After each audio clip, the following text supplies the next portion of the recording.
The transport ship's engines hummed through the metal floors as Zara Chen pressed her face against the viewport, watching the massive structure of the Galactic Military Academy grow larger against the star-filled void. At barely 5 feet tall and weighing less than most of her fellow cadets' equipment packs, she knew she looked nothing like the legendary human warriors that had earned their species a place among the galaxy's elite forces. "First time seeing the Academy?" asked Threk, a towering Valorian whose species stood nearly 8 feet tall on average. His rocky, crystalline skin caught the light from the viewport as he peered over her shoulder. Despite his intimidating appearance, his voice carried genuine curiosity rather than mockery. "Yes," Zara replied, not moving from the window. "I've studied every schematic, every training protocol, but seeing it in person—" She trailed off as the Academy's true scale became apparent. The structure was the size of a small moon, with docking bays that could accommodate entire fleets and training facilities that housed representatives from over 200 different species. Behind her, she could hear the whispered conversations of other cadets. The transport carried new recruits from across the galaxy, each species sending their finest young warriors to prove themselves worthy of joining the United Galactic Defense Force. The humans had only been part of the coalition for 30 years, but their reputation for tactical brilliance and stubborn determination had already become legendary.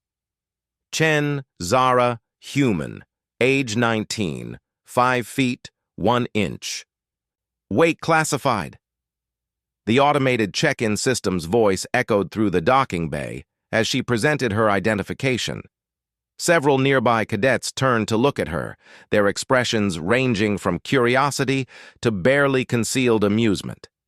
A Krillian cadet, whose species resembled massive armored insects, clicked his mandibles in what Zara recognized as laughter. "That cannot be accurate. Surely there has been an error in the human selection process."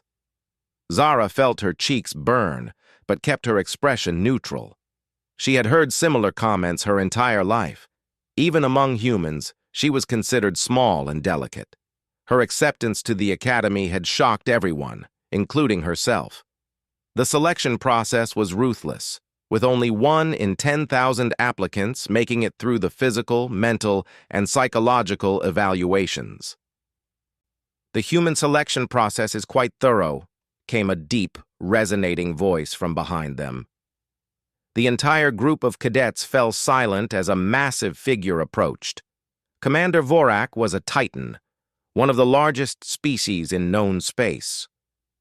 Standing nearly 12 feet tall with skin like polished obsidian and eyes that glowed with an inner fire, he commanded respect through presence alone. "Perhaps you would like to volunteer to test her capabilities personally, Cadet Zixth?" The Krillian's exoskeleton actually paled, shifting from deep purple to a nervous gray-green. "No, Commander.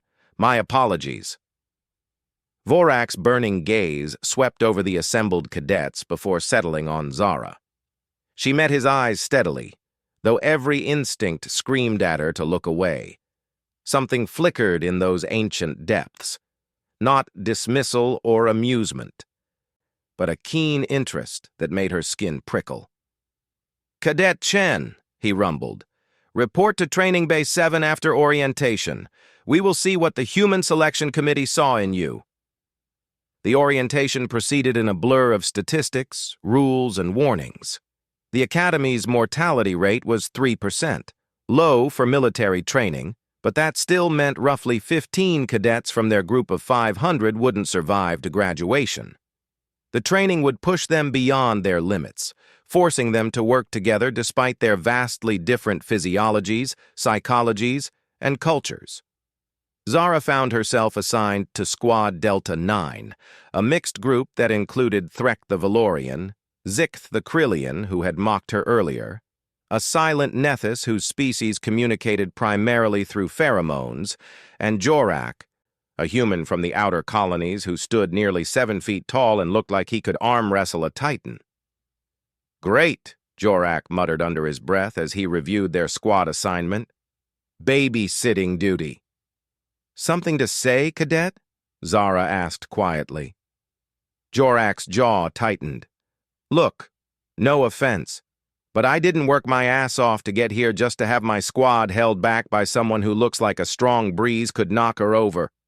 The Academy isn't a charity case. Before Zara could respond, the bay's atmosphere changed. The temperature seemed to drop several degrees, and an electric tension filled the air. Conversations died mid-sentence as every cadet in the area instinctively looked toward the source of the disturbance. In the shadows near the far wall, something massive stirred. At first, Zara thought it might be equipment or a piece of the bay's structure. Then the shadows moved, unfolding into something that defied easy description. The creature stood nearly 20 feet tall when fully upright, but its form seemed to shift and flow like living darkness.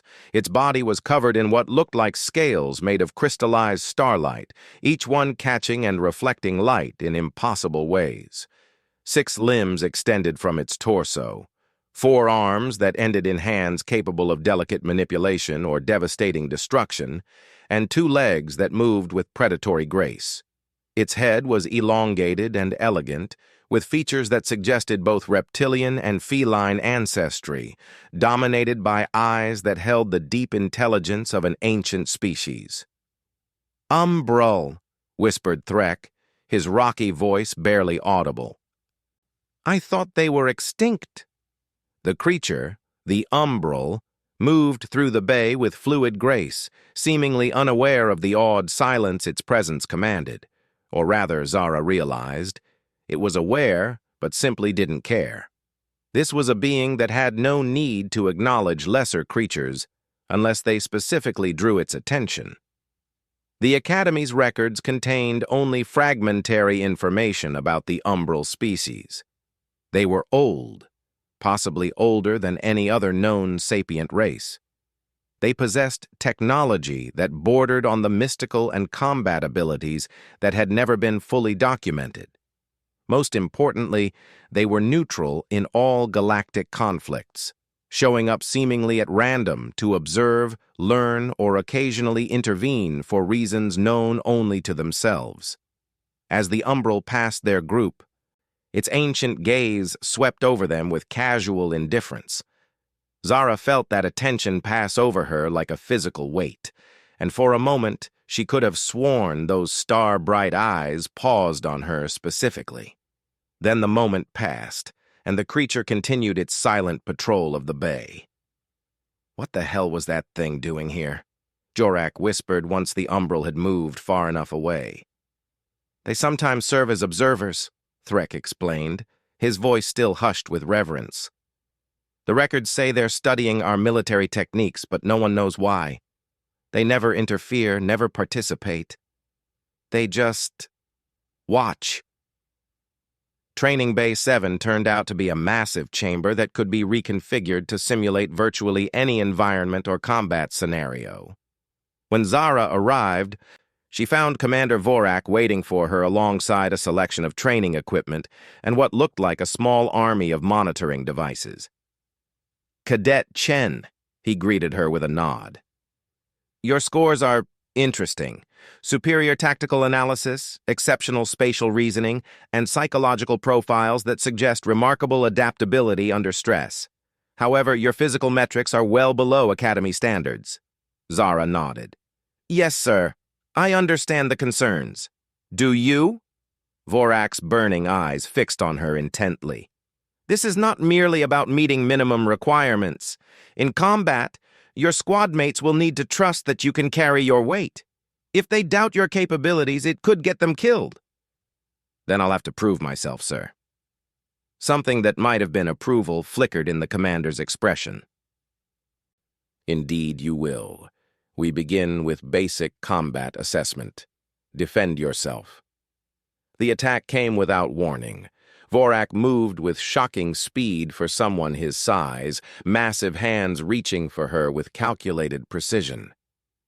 Zara's response was pure instinct, honed by years of training in martial arts that emphasized using an opponent's size and strength against them. She dropped low, spinning under his reaching arms and striking at pressure points she had memorized from Titan anatomy charts. Her movements were fluid and economical, wasting no energy on flashy techniques. When Vorak's follow-up strike came, she was already elsewhere, using his momentum to guide him past her while delivering precise counterattacks to joints and nerve clusters. The combat assessment lasted 15 minutes. When it ended, Zara was breathing hard but uninjured, while Commander Vorak rubbed several spots where her strikes had landed with uncomfortable accuracy. "Interesting," he mused. "Your approach is unconventional. You fight like prey that has evolved to survive among predators." "Is that an insult, sir?" "On the contrary.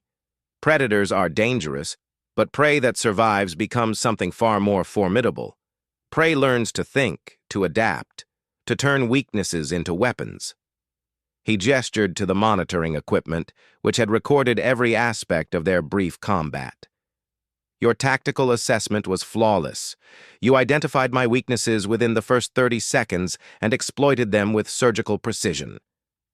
Zara felt a surge of pride, quickly followed by determination.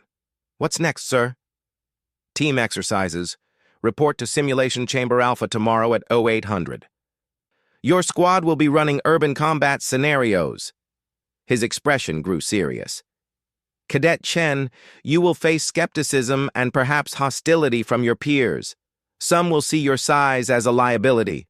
Others will resent having to accommodate what they perceive as weakness. And you, sir? What do you see?" Commander Vorak was quiet for a long moment, his burning gaze studying her with an intensity that made her feel like he was looking directly into her soul. "I see potential. The question is whether you can survive long enough to realize it." That evening, Zara made her way to the Academy's observation deck, seeking solitude to process the day's events. The deck offered a stunning view of space, with the galaxy's spiral arms spreading out in magnificent display. She found a quiet corner and settled down to review her training materials, trying to prepare for the challenges ahead. She wasn't alone for long. The temperature dropped noticeably, and that same electric tension she had felt in the docking bay filled the air. Zara looked up from her datapad to find the Umbral standing perhaps 10 feet away, its massive form silhouetted against the star field. This close, she could see the intricate patterns in its scale-like skin, the way light seemed to bend around its edges, as if it existed slightly apart from normal space. "Hello," she said quietly, not sure if the creature would respond or even understand her. The Umbral tilted its elegant head, studying her with those ancient, intelligent eyes. When it spoke, its voice was like distant thunder, felt as much as heard. "You are the small human?" "I suppose I am," Zara replied, trying to keep her voice steady. "I'm Zara Chen." "I am Kethvar. I have observed your kind for 30 of your years, since you joined the Coalition. You are curious creatures, weak individually yet formidable in groups, driven by emotions that would cripple most species, yet channeling those same emotions into remarkable achievements." Zara felt honored that the ancient being was speaking with her, but also puzzled. "Why are you telling me this?" Kethvar moved closer, its massive form somehow managing to seem non-threatening despite its obvious power. "Because you interest me, small human. You carry something in your scent, your behavior patterns, your neural activity, something I have not encountered before." "What do you mean?" "Your species has a concept, alpha and beta personalities, dominant and submissive traits, crude terms for complex social dynamics, but adequate for this discussion." The Umbral settled into a crouch, bringing its head closer to her level. "You register as prey to most creatures' instincts, small, seemingly weak, deferential in body language. Yet beneath that surface, what do you sense?" "Apex," Kethvar said simply. You have the mind of an apex predator wrapped in the body of prey. It is unprecedented and deeply intriguing. Before Zara could ask what that meant, the umbral rose and began to move away. Be cautious tomorrow, small human. Your squad will face tests designed to break apart weak teams. Some may not survive. Wait, Zara called out. Why are you warning me? Cathvar paused at the edge of the observation deck, turning back to fix her with that ancient gaze. Because apex creatures are rare and valuable. And because... The being seemed to consider its words carefully. Because I have decided you are under my protection. With that cryptic statement, the umbral vanished into the shadows, leaving Zara alone with 1,000 questions and a growing certainty that her time at the academy was going to be far more complicated than she had ever imagined. The simulation chamber materialized around Squad Delta 9 as a war-torn urban environment, complete with crumbling buildings, burning vehicles, and the acrid smell of smoke that the Academy systems could replicate with disturbing accuracy. The scenario parameters appeared on their tactical displays. Rescue 3 civilian targets from hostile territory while avoiding or neutralizing enemy forces. Standard formation, Jorak commanded, automatically assuming leadership despite having no official rank advantage over the others. Threk takes point. I'll provide fire support. Zikth handles reconnaissance. Silthy monitors our 6. He glanced at Zara dismissively. Chen, you stay in the center and try not to get killed. Zara bit back her first response and instead checked her equipment. The Academy provided standard gear adjusted for each species' physiology, but the human kit still felt oversized for her frame. The assault rifle was nearly as tall as she was, and the armor added bulk that made movement awkward. Move out, Jorak ordered. They advanced through the simulated city streets with mechanical precision, following textbook formations that Zara recognized from Academy training manuals. It was solid, predictable, and exactly what the scenario's AI would be programmed to counter. The first ambush came from a building they had marked as clear.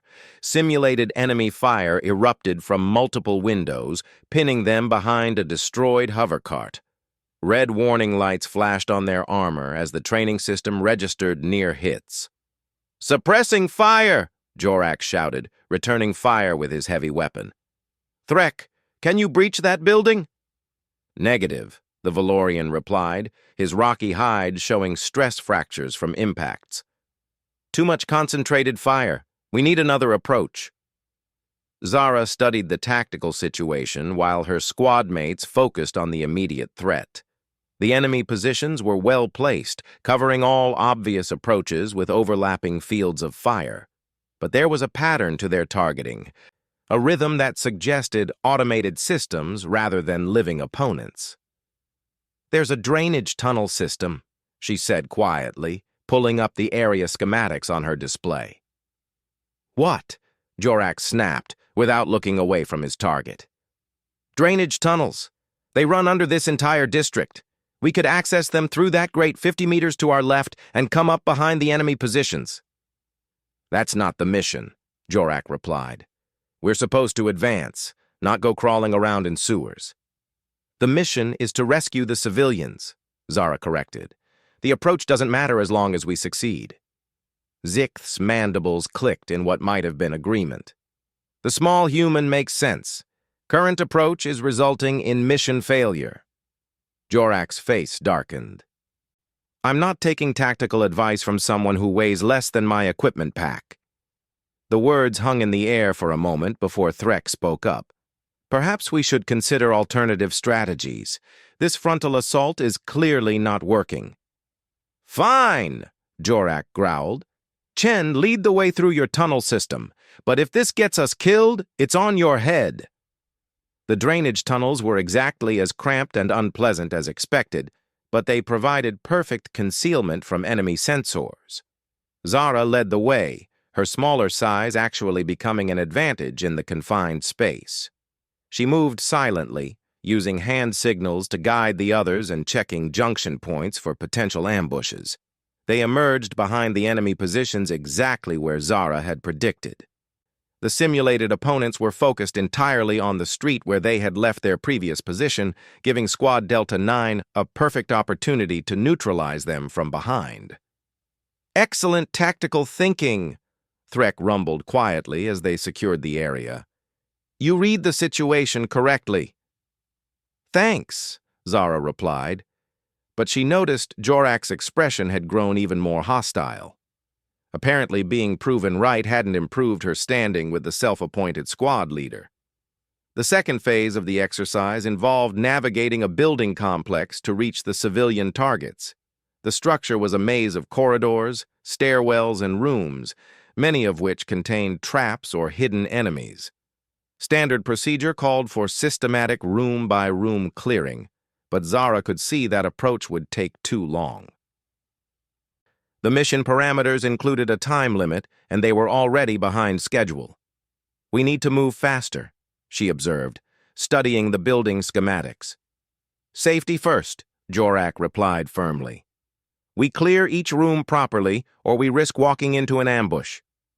The civilians are on the top floor, and the mission clock shows we have 12 minutes remaining. At our current pace, we'll run out of time before reaching them. Then we move faster, but we don't skip safety protocols." Zara bit her tongue and followed orders, but her mind continued analyzing the situation. The building's layout suggested it had been designed as a medical facility, with wide corridors and multiple elevator shafts. If the enemy was using standard defensive positions, they would concentrate their forces at choke points, the stairwells, and major corridor intersections. When they reached the third floor and immediately came under heavy fire from a well-fortified position, Zara made a decision that would later prove pivotal. Instead of taking cover with the rest of her squad, she sprinted toward what looked like a maintenance shaft. The opening was barely large enough for her to fit through, but her small size meant she could access areas that would be impossible for larger squad members. "Chen, what are you doing?" Jorak shouted. "Get back here!" But Zara was already inside the maintenance system, crawling through ventilation ducts with her sidearm drawn. The building's original blueprints had shown service passages that connected every floor, and she was betting the simulation's designers had included them for realism. She was right. The maintenance passages provided access to every major room, including the one where enemy forces had pinned down her squad. More importantly, they led directly to the top floor where the civilians were being held. "Delta 9, this is Chen," she whispered into her communicator. "I've found an alternate route to the objectives. Continue your assault to keep the enemy focused on the stairwell." "Negative, Chen. Return to formation immediately." "Sorry, Jorak. Mission comes first." Zara switched off her communicator and continued through the maintenance system. She could hear the sounds of combat echoing through the building as her squad mates engaged the enemy forces, but the service passages remained clear. Apparently, the simulation's AI hadn't expected anyone small enough to use this route.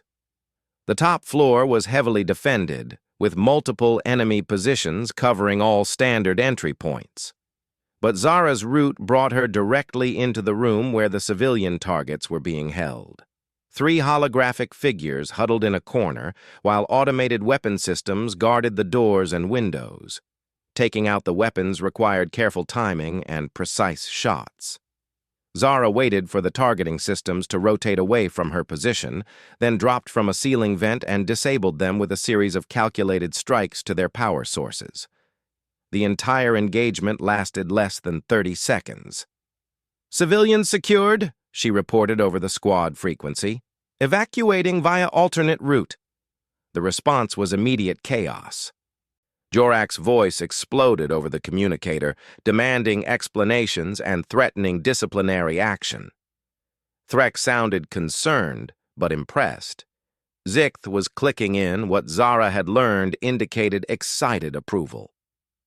She guided the civilian holograms back through the maintenance passages, emerging on the ground floor well behind enemy lines. By the time her squad mates fought their way down from the upper floors, she had already escorted the objectives to the designated extraction point. "Mission completed," announced the simulation's AI. "Time remaining, 4 minutes, 37 seconds. Evaluation, exceptional performance with innovative tactical solutions." The urban environment dissolved around them, replaced by the sterile walls of the simulation chamber. Squad Delta 9 found themselves standing in formation, their equipment automatically powering down as the exercise concluded. Commander Vorak entered the chamber, his burning gaze moving from cadet to cadet before settling on their group's performance metrics displayed on the wall screens. "Interesting approach," he rumbled. "Cadet Jorak, explain your squad's tactical decisions." Jorak straightened to attention. "Sir, we followed standard room-clearing procedures to minimize casualties and ensure mission success." "And yet, Cadet Chen completed the primary objective while you were still engaged with secondary targets on the 3rd floor." Vorak's tone was neutral, but there was an edge to it that made everyone in the squad tense. "Cadet Chen, justify your decision to abandon formation and operate independently." Zara felt every eye in the chamber focused on her. This was the moment she had been dreading, having to defend choices that had worked but violated standard protocols.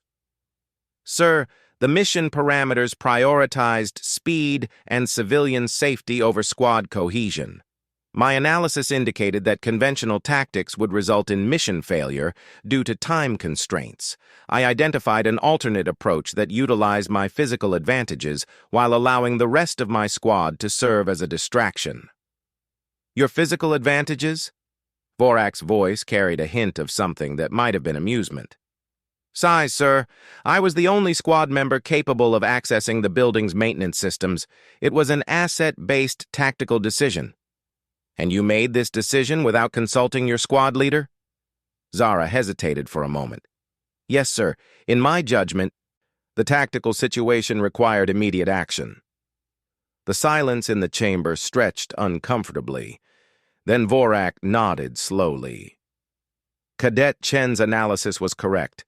Her tactical improvisation saved the mission and potentially prevented significant casualties. However, his burning gaze fixed on her with uncomfortable intensity.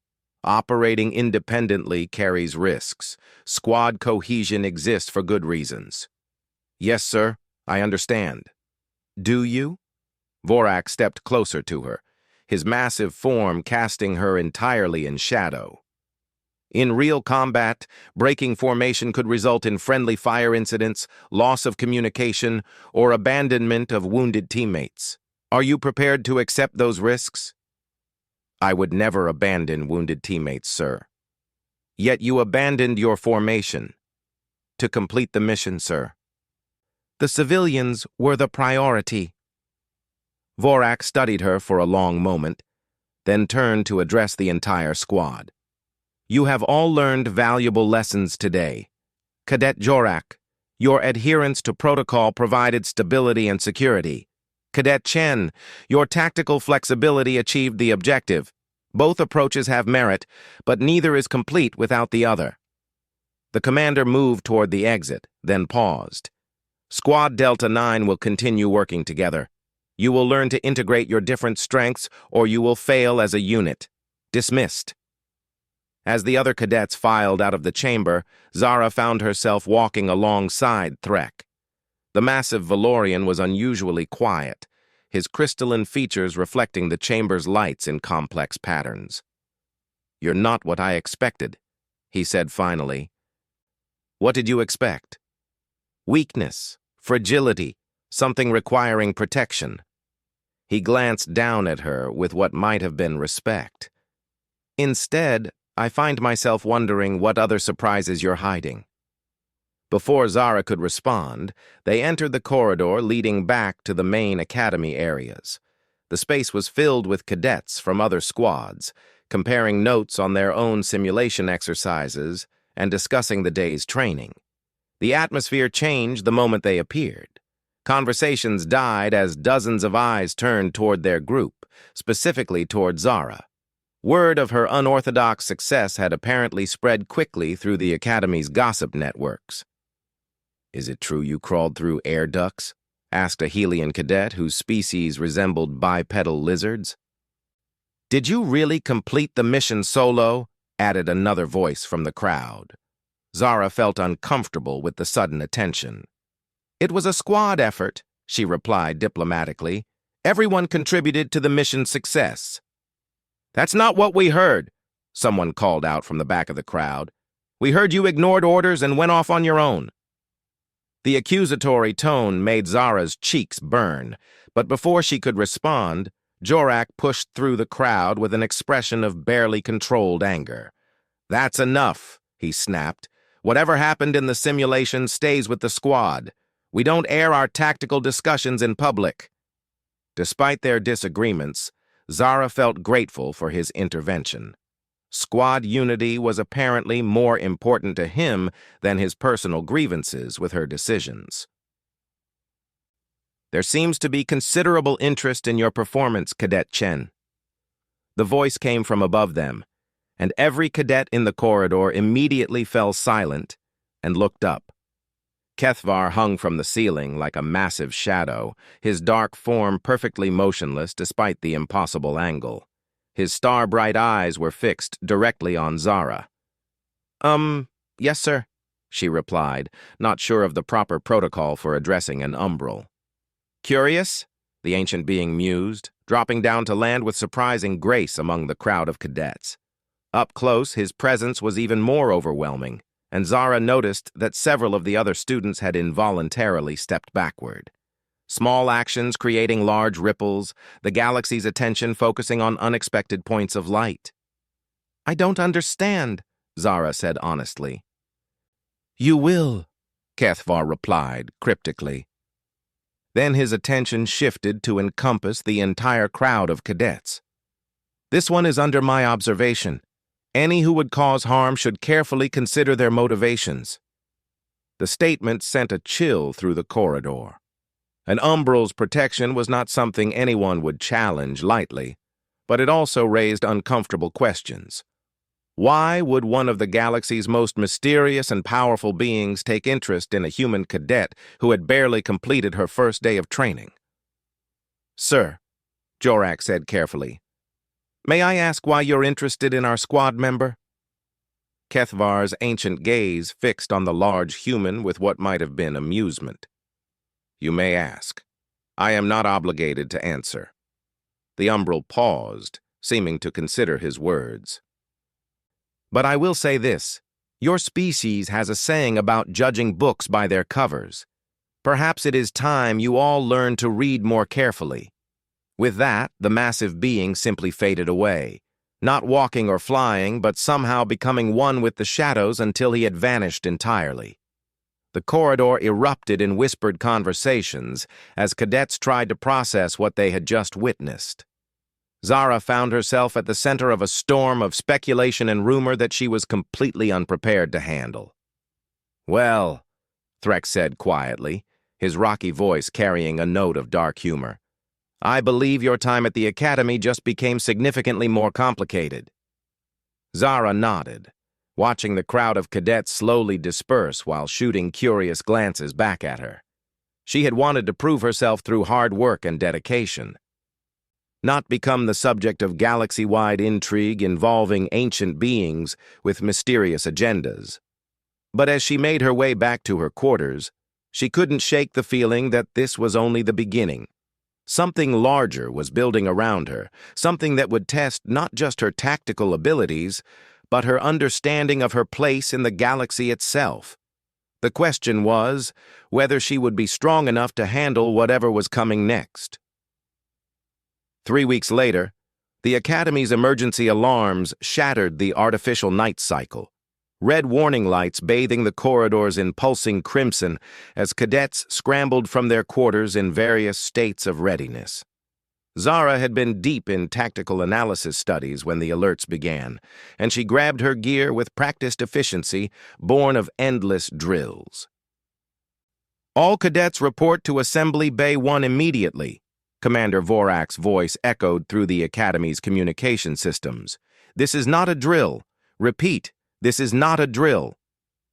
The assembly bay filled quickly with confused and concerned voices as nearly 500 cadets from dozens of species tried to understand what was happening.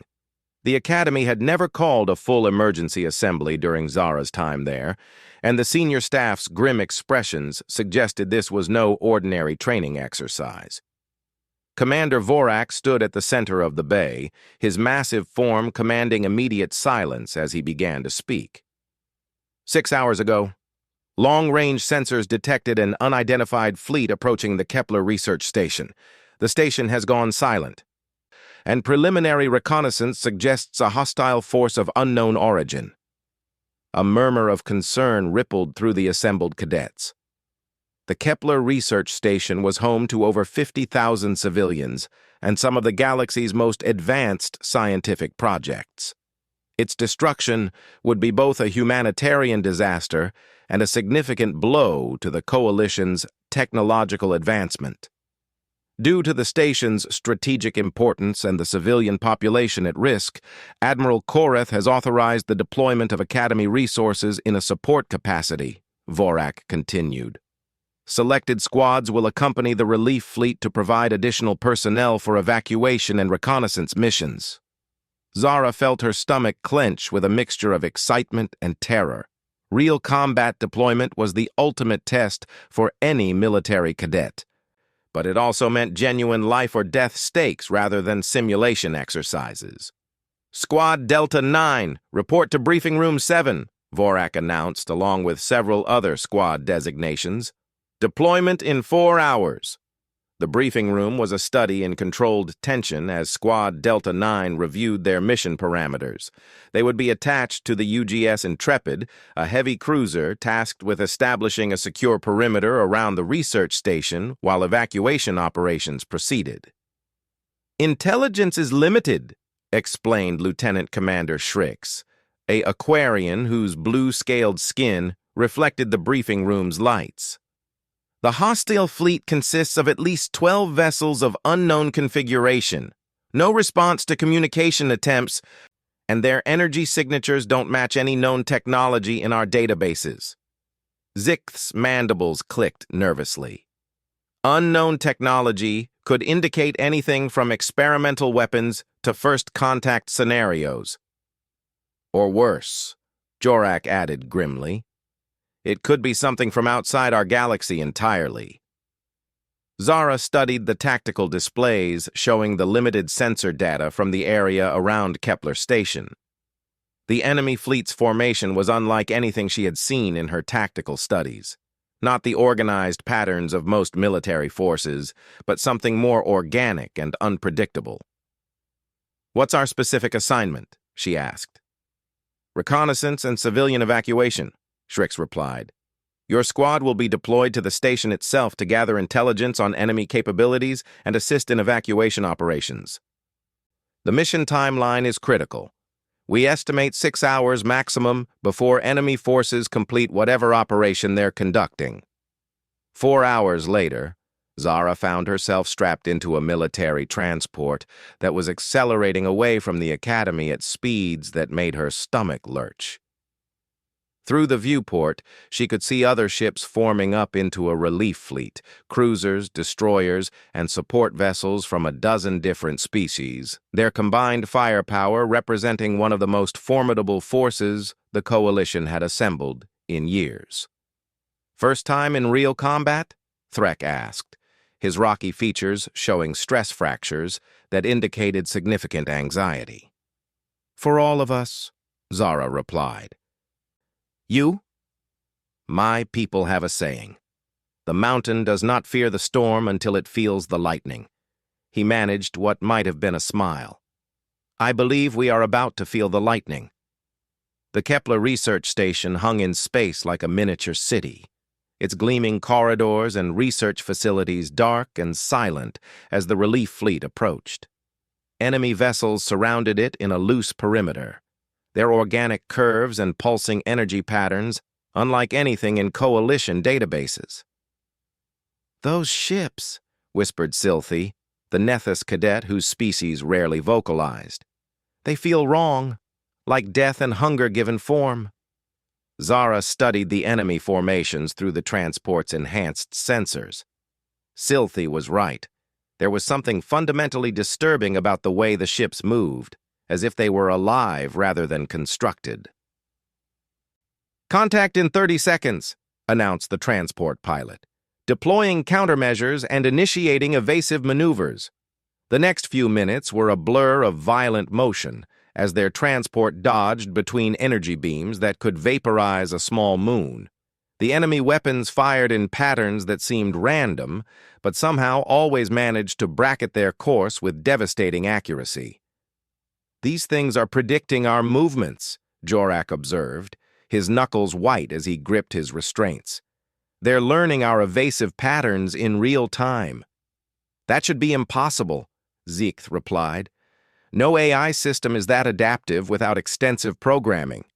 "Unless they're not AI," Zara said quietly. The others looked at her with questioning expressions. What if those ships are actually alive? Biological vessels with their own intelligence. The transport shuddered under a near miss that overloaded several systems, but they managed to reach the station's docking bay without taking critical damage. Emergency lighting cast eerie shadows as Squad Delta 9 disembarked into an environment that should have been bustling with activity, but was instead filled with ominous silence. Station population was 53,000, Jorak reported, consulting his tactical display. Current life sign readings show approximately 48,000 still aboard. Most seem to be concentrated in the central habitat areas. 5,000 casualties already, Threk rumbled. Whatever hit this place moved fast. They advanced through the station's corridors with weapons ready, following emergency lighting toward the primary evacuation points. The architecture was standard coalition design, functional and efficient rather than artistic, but something about the empty spaces felt fundamentally wrong. "Temperature readings are off," Zara observed, checking her environmental sensors. "It's getting colder as we move toward the center." "Atmospheric composition is also shifting," added Zicht. "Oxygen levels dropping, carbon dioxide increasing, as if something is consuming the air itself." They found the first bodies near a major corridor intersection. The research station staff had been killed with precise efficiency. No signs of struggle, no defensive wounds, just clean incisions that had severed major arteries and nerve centers. But most disturbing of all was what the bodies looked like after death. "They're desiccated," Silthy observed, her usually calm voice carrying a note of horror. "As if something drained all the moisture from their systems." Zara knelt beside one of the victims, a human scientist who couldn't have been much older than herself. The woman's face was locked in an expression of terror, but her body showed signs of rapid decomposition that should have taken weeks. "We need to reach the survivors quickly," she said, standing. "Whatever did this is still active, and it's getting stronger." The journey to the central habitat areas became increasingly nightmarish as they progressed. The station's corridors showed signs of something flowing through them. Not liquid, but some kind of organic growth that pulsed with its own internal rhythm. The walls themselves seemed to breathe, expanding and contracting in patterns that made Zara's skin crawl. "Contact," Jorak whispered suddenly, raising his weapon toward a shadowy alcove ahead of them. What emerged from the darkness defied easy description. It moved like liquid shadow given form, flowing rather than walking, with appendages that shifted between solid and gaseous states. Its presence seemed to drain warmth from the air, and looking directly at it caused a primal terror that bypassed rational thought entirely. "Open fire!" Jorak shouted. Their weapons discharged with coordinated precision, sending energy bolts and projectiles into the creature's mass. The shots passed through it without apparent effect, as if they were firing at empty air. The thing continued its advance, reaching out with tendrils that seemed to absorb light itself. "Weapons ineffective," Zicht reported with clinical calm despite the terror in his compound eyes. Recommend immediate tactical withdrawal. But Zara was studying the creature's movement patterns, the way it flowed through the corridor with purpose, rather than random predatory behavior. There was intelligence there, but not the kind they had trained to combat. "Wait," she said, lowering her weapon. "Look at how it moves. It's not attacking randomly. It's hurting us." "Toward what?" Threk demanded, his rocky voice showing stress fractures. "The survivors," Zara realized with growing horror. "It's driving us toward the people we came to rescue." The implication hit all of them simultaneously. The creatures weren't just killing the station's population. They were using the survivors as bait to lure in rescue forces. Every evacuation attempt would bring fresh victims directly to them. "We have to warn the fleet," Jorak said, reaching for his communicator. But the device emitted only static. Something was jamming their transmissions, cutting them off from support and leaving them isolated with whatever horrors inhabited the station. "Emergency beacon," Zara suggested. "If we can reach a communication array, we might be able to send a warning." "The nearest array is 3 levels up," Zicht reported after consulting the station schematics. "But the route passes through areas showing high concentrations of those energy signatures." "Then we fight our way through," Jorak declared with grim determination. But Zara was thinking tactically, analyzing their situation the way she had been trained. 5 cadets with standard weapons against an unknown number of creatures that seemed immune to conventional attack. The odds were hopeless, unless they found another approach. "No," she said firmly. "We can't fight them directly, but maybe we don't have to." The others looked at her expectantly. "These things are biological, right? They need food, energy, something to sustain themselves, and they're draining the station's atmosphere and power systems to get it." "So?" Jorak asked impatiently. "So what if we cut off their food supply, force them to retreat or weaken them enough for conventional weapons to be effective?" Threk's crystalline features brightened with understanding. "The station's power core. If we could overload it, create an energy discharge that would disrupt their feeding patterns. That would also destroy the station and everyone on it," Jorak pointed out. "Not if we time it correctly," Zara replied, her mind racing through the possibilities. "A controlled overload just enough to disrupt their biological processes without causing a catastrophic explosion." It was a desperate plan with a dozen ways to fail catastrophically, but it was the only option that gave them any chance of saving both the survivors and the relief fleet. They made their way toward the station's engineering section, fighting through corridors that were increasingly infested with the shadow creatures. Zara's small size again proved advantageous, allowing her to squeeze through maintenance passages and access routes that the others couldn't use. The engineering section was a maze of conduits and control systems that hummed with barely contained energy. The station's power core was a masterpiece of coalition technology, capable of supplying energy to the entire facility while maintaining safety margins that should have made overload impossible. "I can modify the containment protocols," Zicht announced after studying the control interfaces. "My species designed many of these systems, but I'll need approximately 10 minutes to implement the changes." "We'll buy you the time," Jorak promised, positioning himself at the engineering section's main entrance. The shadow creatures came in waves, flowing through corridors like living nightmares. But in the confined space of the engineering section, Zara noticed something crucial about their behavior patterns. "They can't fully materialize in high-energy fields," she called out, dodging between power conduits. "Look how they avoid the main reactor housing." It was true. The creatures moved freely through most of the station, but they seemed hesitant to approach areas with intense electromagnetic activity. The discovery gave Squad Delta 9 their first real advantage in the fight. "Power coupling arrays," Threk announced, understanding immediately. "If we can channel energy through the deck plating..." Working together, they managed to create a defensive perimeter using the station's own power grid. The shadow creatures found themselves unable to cross the energized barriers, buying precious time for Zikth to complete his modifications to the power core. "Containment protocols modified," the Krillian announced. "Controlled overload in 30 seconds. But as the countdown began, alarms throughout the station began wailing. The enemy fleet had apparently detected their activities and was moving to intercept. Through the engineering section's viewports, Zara could see the organic ships closing in on their position with predatory purpose. "They know what we're doing," she realized.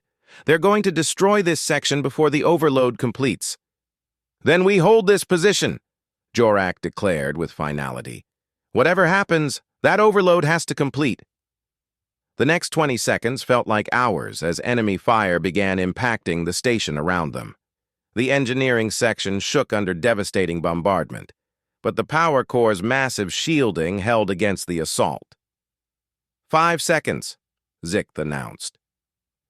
A massive impact shook the entire station, and emergency bulkheads began sealing automatically as atmosphere rushed out through hull breaches.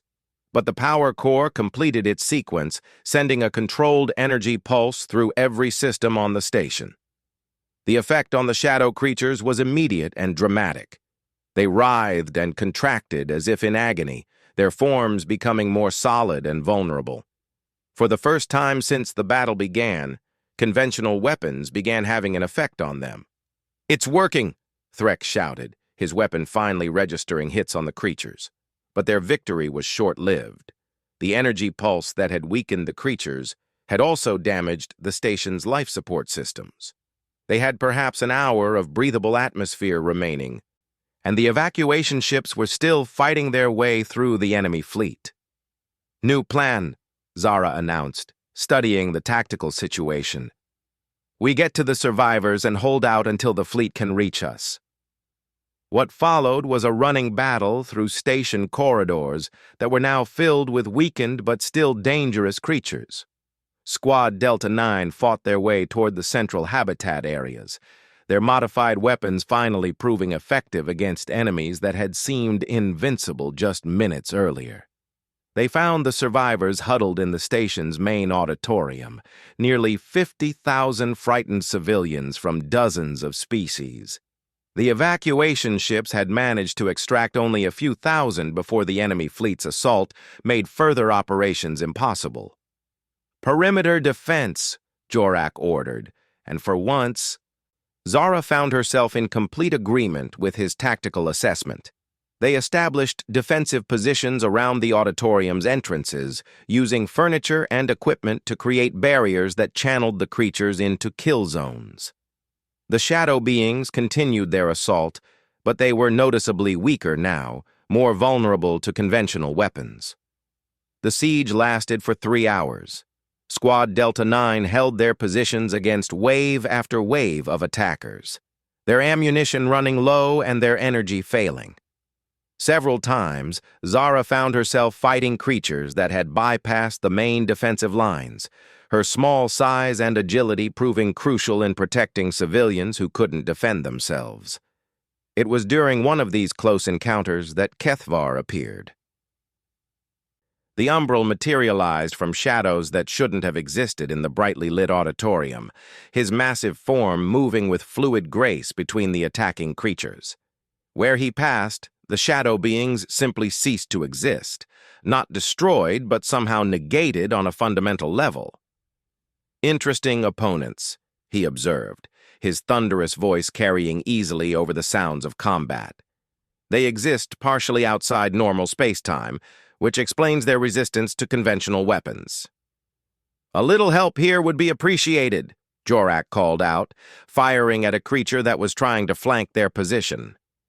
"Of course," Kethvar replied, and suddenly the entire auditorium was filled with a presence that made the air itself seem to thicken. The attacking creatures froze mid-assault, then began retreating with obvious fear. "They recognize Apex authority when they encounter it," the umbral explained, almost casually. "These beings are predators, but they understand hierarchies, and I am significantly higher in the food chain than they are." Within minutes, the auditorium was clear of attackers. The creatures had retreated throughout the station, apparently recognizing that this particular battle was no longer worth fighting. "The relief fleet?" Zara asked. "Arriving now," Cathvar confirmed. "Your energy pulse weakened the enemy vessels as well as their boarding parties. Admiral Koreth's forces were able to break through their perimeter and drive them off." Through the auditorium's viewports, Zara could see coalition ships docking with the station, their evacuation bays ready to receive the thousands of survivors. The immediate crisis was over, but questions remained. "Why did you intervene?" she asked the Umbral. "You said your people remain neutral." Cathvar's ancient gaze fixed on her with that familiar intensity. "Because you proved my assessment correct. When faced with an impossible situation, you found a solution that saved not just your squad, but thousands of innocent lives. You demonstrated the apex predator's most crucial trait, the ability to adapt and overcome any challenge." "I had help," Zara pointed out, gesturing to her squad mates.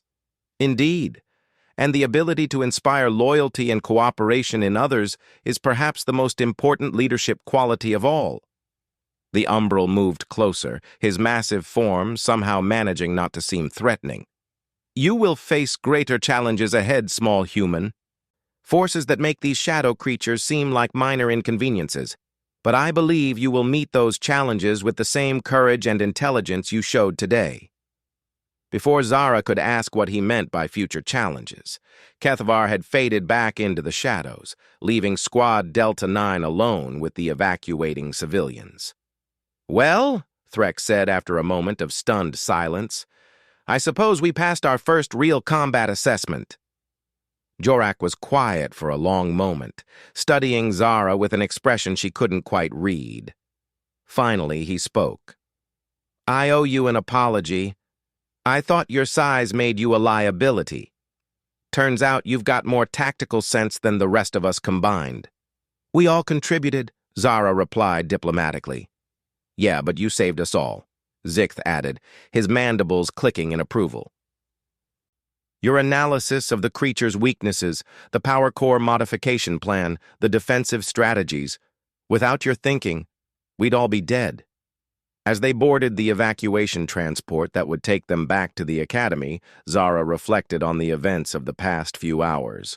She had wanted to prove herself as a capable cadet, to show that size didn't determine worth in military service. Instead, she had apparently attracted the attention of ancient beings with mysterious agendas and demonstrated abilities that set her apart from her peers in ways she didn't fully understand. The Academy's instructors would analyze every aspect of their mission performance, looking for lessons and improvements. But Zara suspected the real education was just beginning. If Cathvar was right about future challenges, she would need to develop skills and strategies far beyond anything covered in standard military training. As the transport accelerated toward the academy, carrying them away from the now silent research station, Zara Chen began planning for a future that promised to be far more complicated and dangerous than anything she had imagined when she first applied for admission. But she was ready for it. She had proven to herself and others that being small didn't mean being weak.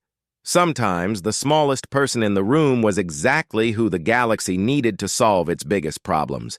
And if an ancient apex predator like Cathvar believed she had potential, then maybe, just maybe, she was destined for something extraordinary.